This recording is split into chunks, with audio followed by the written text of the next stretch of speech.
Shalom, shalom Israel. First and foremost, I want to give all honor, glory, and praise unto Yahawah, YAHAWASHI, Double honors to the elders and apostles of the great millstone, and shalom to the mighty Akim, who are diligently waiting to be delivered from the final captivity.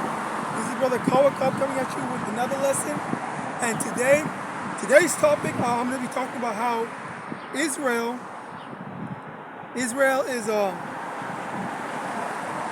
is protected, or it's like when Israel is protected, even the heathens get protected by being under Israel. Okay, that's not going to be the title of this video. I don't know how I'm going to title it, but that's basically the topic for today's lesson. The reason why I am doing it is because I was reading, all right, and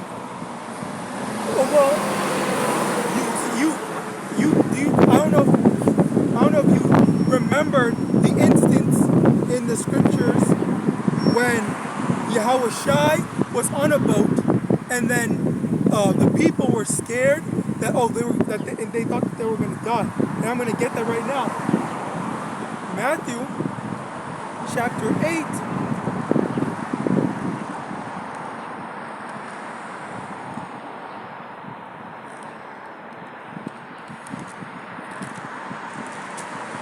Matthew chapter 8, verse 23. And when he entered into a ship, his disciples followed him. And behold, there arose a great tempest in the sea, insomuch that the ship was covered with the waves. But he was asleep.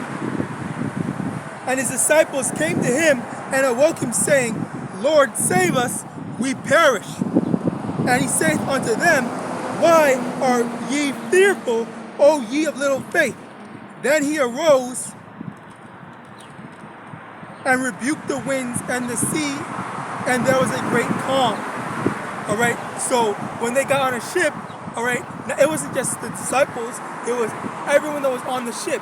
Okay, the people, not just the Israelites being the disciples and Yahawashi. Okay, it was them on top of everyone else that was on it. Okay, so just by being around Israel, all right, just by being around Israel, the heathens get saved. Just by being around, and also I have an instance actually. There was one time I was in a college, all right. So I was in this class, and it was a science class, and I wasn't the smartest one there, but I know a bit of something.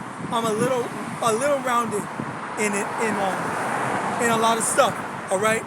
And there was some instances of getting extra credit where we would play this game like Jeopardy or some stuff, and then every time the teacher set it up like 3 or 4 times, I don't remember, and every time I would always be on the winning team. So out of all the people in my class, like 20 plus people probably, I was the only one that had always won bonus points from them. Okay, and obviously that's not as serious instance or serious anecdote to use, but it does help prove the point that, you know, when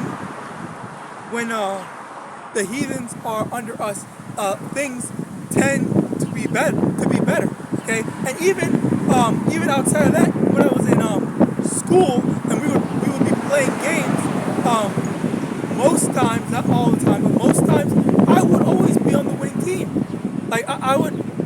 And I'm not saying that to say that, oh, I was just the best, okay? But it was just because, I don't know, I guess, you know, the Lord was dealing with me. As the Lord is dealing with me now, Yahawadah, the Lord continues to deal with me later down the line, and that I'm a part of His, the 144 elect men, all right? So just being under, as I was saying, just being under a man of the Lord, all right, that's protection, all right. Now, there's also another instance in the scriptures, if I can find it.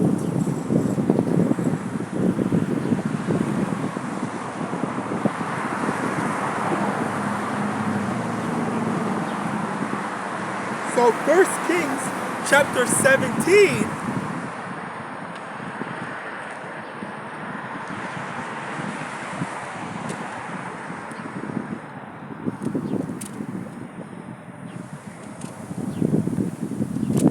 Slovakia, bear with me. Verse 17. And it came to pass after these things that the son of the woman, let me move back up to verse 13. And Elijah said unto her, fear not, go and do as thou hast said, but make me therefore of a little cake first, and bring it unto me, and make for thee and for thy son. So there was Elijah,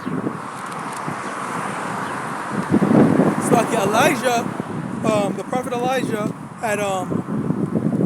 had met with this widow, and he had he went to go stay in her home with her and her son. Okay, and the first thing that happened, I should have just read it a lot earlier. Verse 10, and so he arose and went to Zarephath, and when he came to the gate of the city, behold, the widow woman was there gathering of sticks. And he called to her and said, fetch me, I pray thee, a little water in a vessel, that I may drink. As she was going to fetch it, he called to her and said, bring me, I pray thee, a morsel of bread in thine hand. And she said, as the Lord thy power liveth, I have not cake, but a handful of meal in a barrel, and a little oil in a cruse. And behold, I am gathering 2 sticks, I may go in and dress it for me and my son, that we may eat and die. So they didn't have any food. So basically the widow and her son, they didn't have any food. She was going to go get what little that she was able to get, and then eat and then eat it, and then wait for her death. Eat it and then wait for her death. Okay? Eat it and then wait for her death.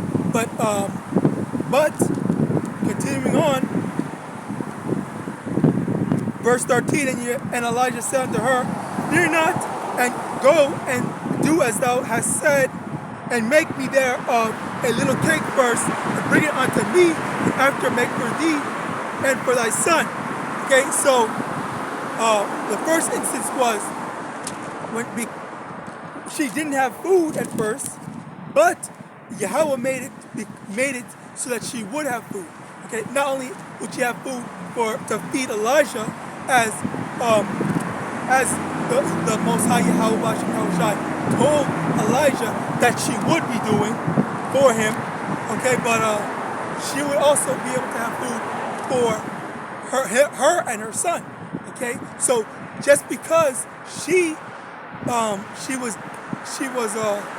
providing for Elijah, she also got provided for. Okay, and also there's another scripture. Let me get that. Okay.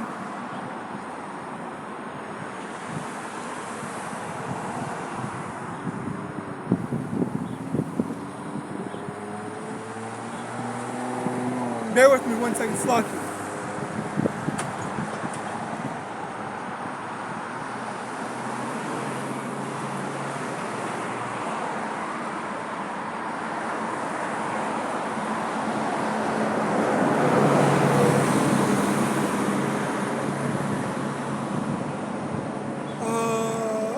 Sirach chapter 12 verse 1 from the top. When thou wilt do good, know to whom thou doest it, so shalt thou be thanked for thy benefits. Verse 2, do good to the godly man, and thou shalt find a recompense, and if not from him, yet from the Most High. Okay, so it says right there, that when you do good to the godly man, if you do good to a man of the Lord, the man of YAHAWAH, SHAMAIWAN, okay, there is going to be a recompense. If not from that man you did good to, but from the Most High, YAHAWAH, SHAMAIWAN. So when she helped Elijah wasn't able to help her, but Yahweh helped her. Okay, because she was doing her, she was helping his servant out. And just right quick, verse 3, there can no good come to him that is always occupied in evil, nor to him that giveth no alms. Give to the godly man, and help not a sinner. Okay, so right there, it's telling us, and that also applies to our standard of who we should be helping as well. Okay, you don't want to be helping out just anybody. All right.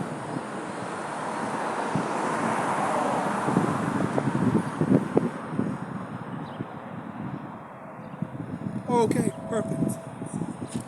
Slacky about my voice.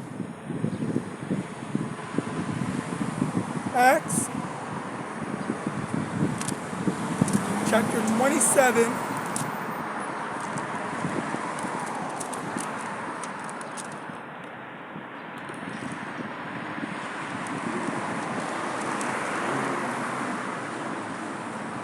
Verse 18. And we being exceedingly tossed with the tempest,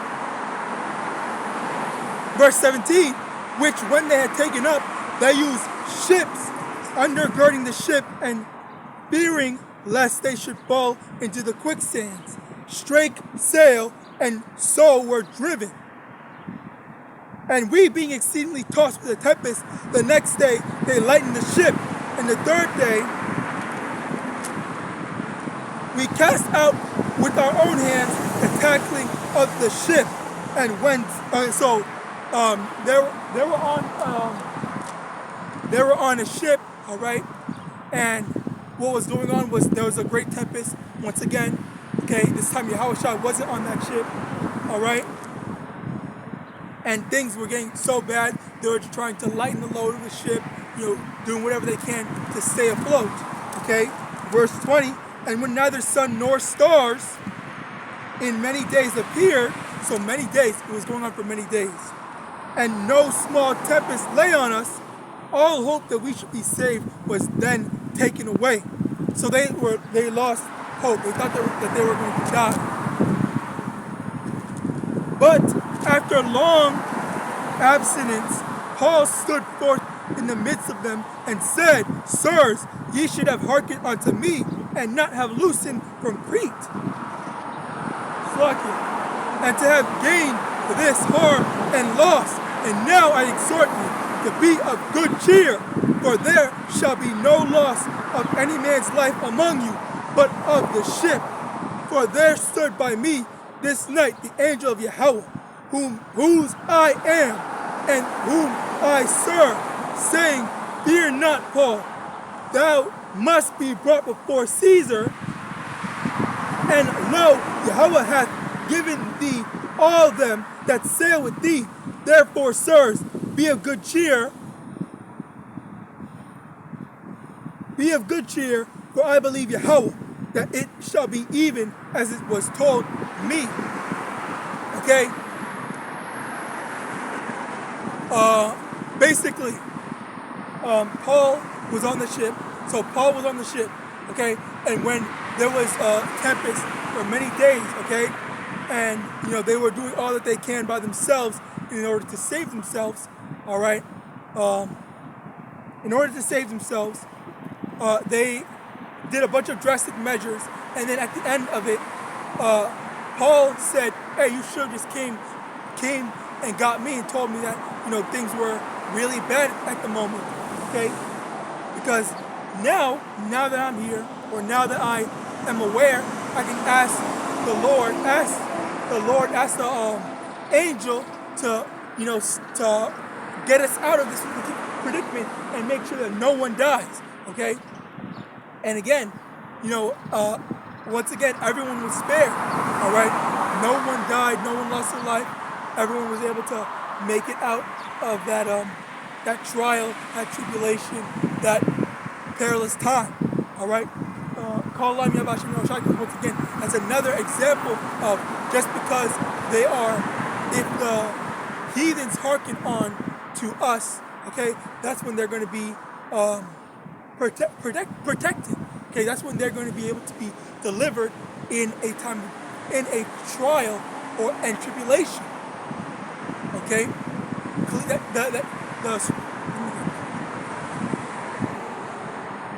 as the scriptures say, I'm going to get two precepts.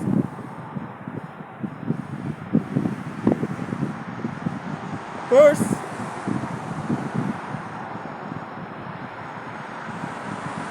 so Proverbs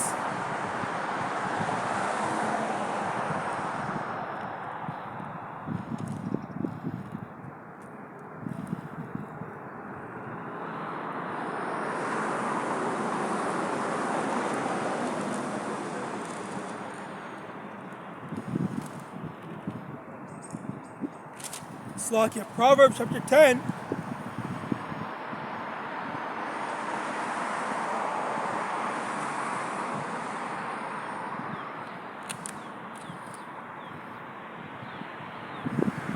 Bear with me one moment.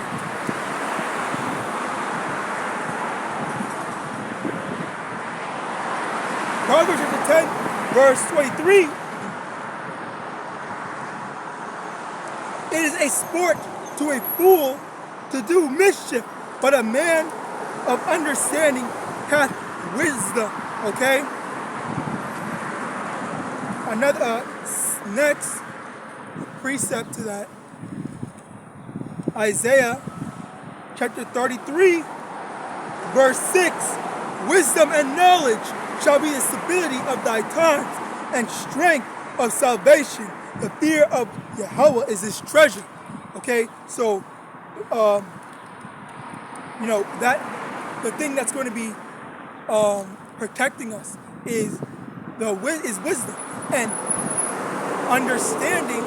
You know, the times that we're in, understanding. You know, basically everything, because the Lord reveals his secrets unto his prophets. All right, and you don't want to be unprepared. You don't want to be unaware and unlearned on the subject matter. Okay.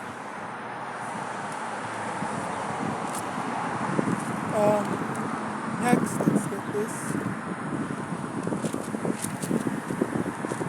Slocking the elements.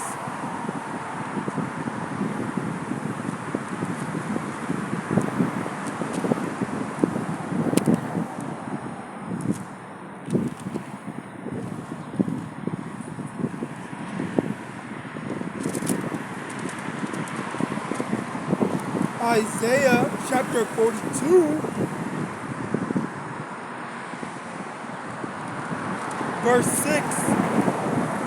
I, the Lord, have called thee in righteousness, and will hold thine hand, and will keep thee, and give thee for a covenant of the people, for a light of the Gentiles, to open the blind eyes, to bring out the prisoner from the prison, and them that sit in darkness out of the prison house. Slakia. Basically, we are the light to the Gentiles. We are the guidance. Okay, we give light, we give sight to the blind, because we are the ones. Because the law, statutes, and commandments were not given to the heathens. Okay, the only way for them to have some slither of deliverance or knowing what righteousness is, they have to follow after us. Okay? So we, YAHAWASHI and he is dealing with us, he reveals his secrets to us, and then after that, after he reveals his secrets to us, we set the standard. So the heathens So the heathens follow after us, and then they will know what to do. We basically are like a carnal example, an example that they are able to see rather than, the Lord dealing with us through the Spirit, okay?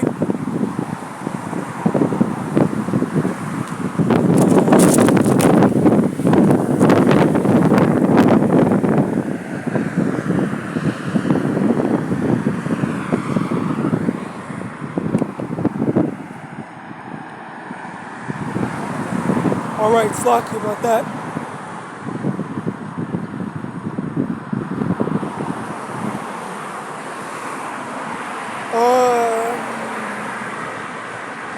That's basically it. The last point.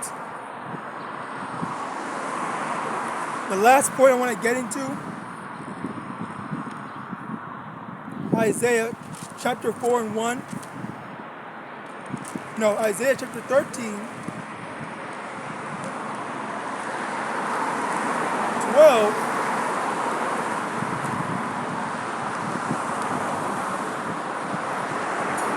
I will make a man more precious than fine gold, even a man than the golden wedge of Ophir. Okay? Now, on top of that, we take that and also go to Isaiah chapter 4 from the top. And in that day, 7 women shall take hold of one man, saying, we will eat our own bread and wear our own apparel. Only let us be called by thy name to take away our reproach. Okay? So, one thing is, it goes in multiple ways. Okay? So, firstly, as I had shown many different examples of how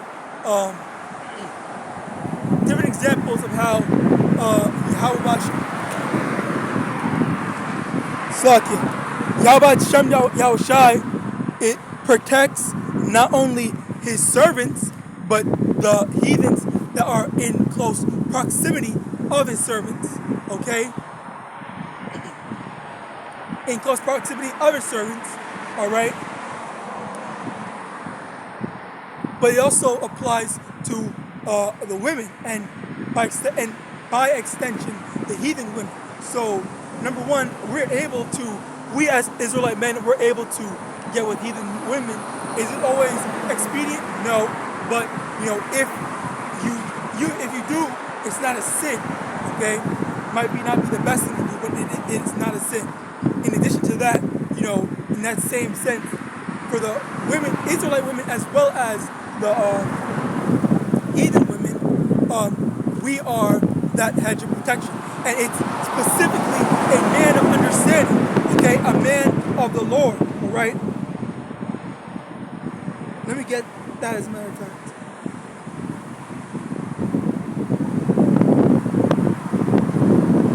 It's like not that specifically, or get something else to close up.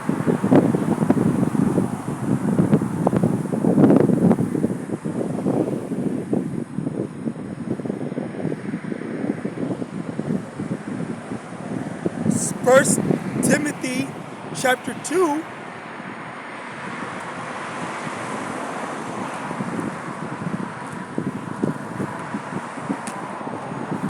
verse 15.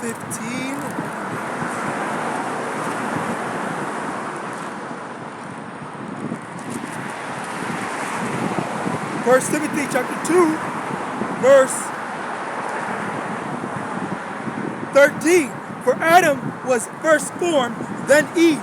And Adam was not deceived, but the woman being deceived was in the transgression. Notwithstanding, she shall be saved in childbearing if they continue in faith and charity and holiness with sobriety. All right, so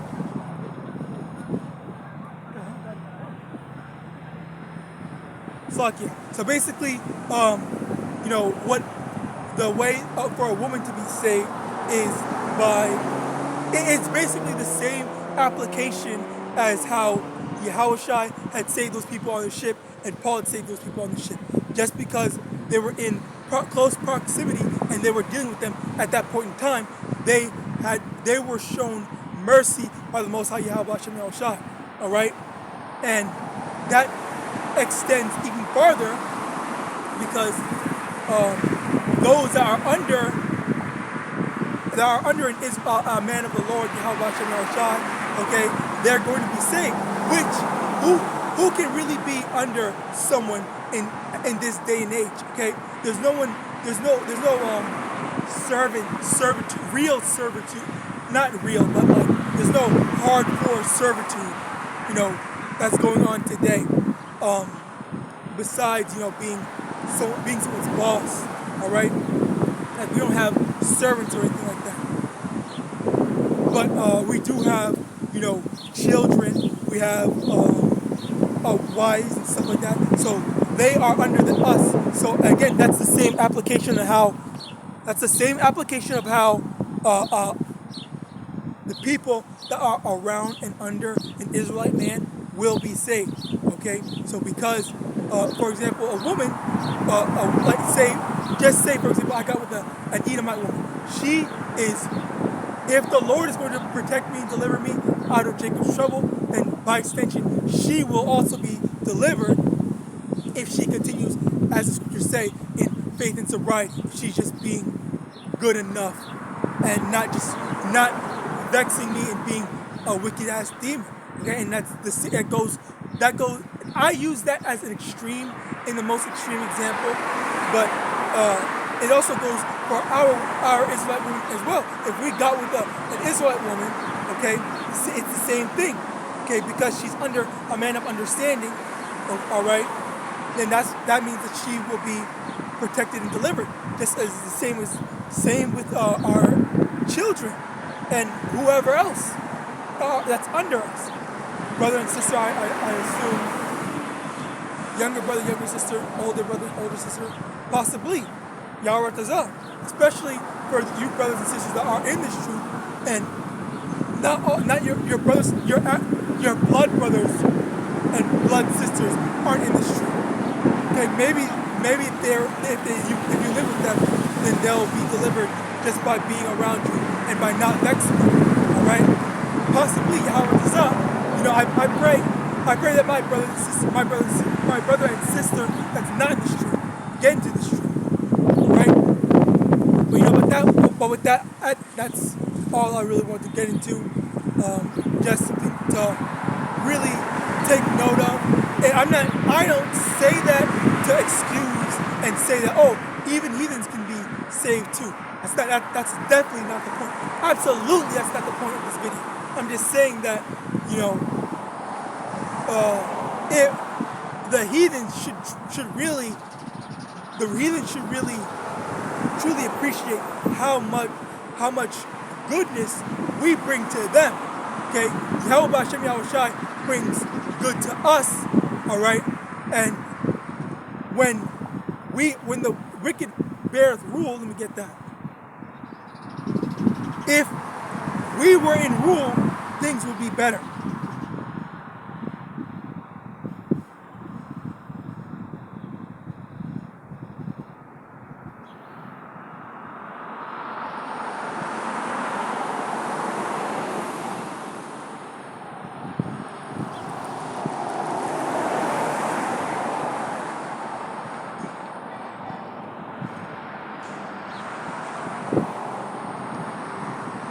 Proverbs chapter 29, verse 2, when the righteous are in authority, the people rejoice. But when the wicked beareth rule, the people mourn. Okay, right then and there. When a righteous person is in rule, when a righteous person is deciding everything, when a righteous person is in charge, then everyone's going to be happy because there's not going to be any wickedness going on. But when the wicked are bearing rule, it's going to be unfair stuff and stuff like that. All right, just they're going to push out wickedness. All right? And that's why, when we pray that Babylon is going to be destroyed very soon. All right? Because we want Yahawashi to be in authority, Yahawashi to be in power, and to make things right. All right? But with that, I hope this was edifying. I want to give all honor, glory, and praise unto Yahawah, Ba'ashem Yahawashi, Ba'ashem the honors of the elders and apostles of the great millstone, Abad, Babal, and Shalom.